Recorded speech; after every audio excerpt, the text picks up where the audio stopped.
Okay guys, welcome back to my channel. Finally, we have the 2024 Toyota Tacoma riding on the new TNGA-F architecture. The Tacoma finally get a major redesign, including a new optional fully redesigned multi-link coil rear suspension. Leaf spring are on lower spec models. It comes in an extended or XtraCab with 2-bed option. The design is familiar and drawn from the Tundra with LED lighting.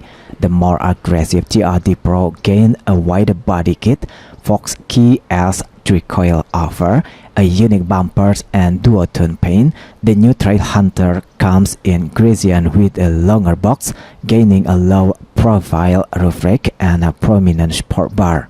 Under the hood will be two powertrain offering. Base is a 2.4-liter turbo for making 228 horsepower and 243 pound-feet of torque, and 278 horsepower and 317 pound-feet of torque, both with an 8-speed auto.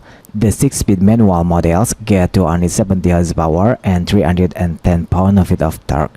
The top of the line iForce Max use a 2.4-liter turbo for paired to a hybrid system to make 326 horsepower and 465 pound-feet of torque. Max towing is rated at 6,500 pounds and payload at 1,709 pounds.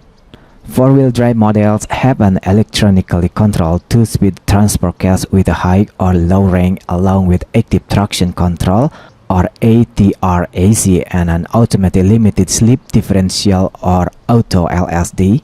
TRD models get an E-locking rear diff, while the limited spec get a center locking differential and a full-time 4-wheel drive.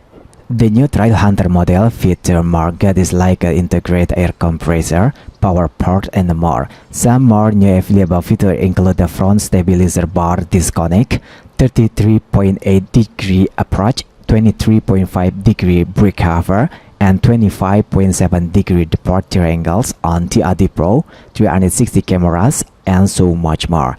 Inside is new Tech 2. Inside is an 8 or 14-inch touchscreen, wireless charging and CarPlay, and 7-inch or 12.3-inch digital cluster and optional digital key, safety sense 3.0 standard in all models, and so much more to come. Okay guys, what do you think about 2024 Toyota Tacoma? Please leave comment down below. Don't forget to subscribe and hit the like button too. Thank you.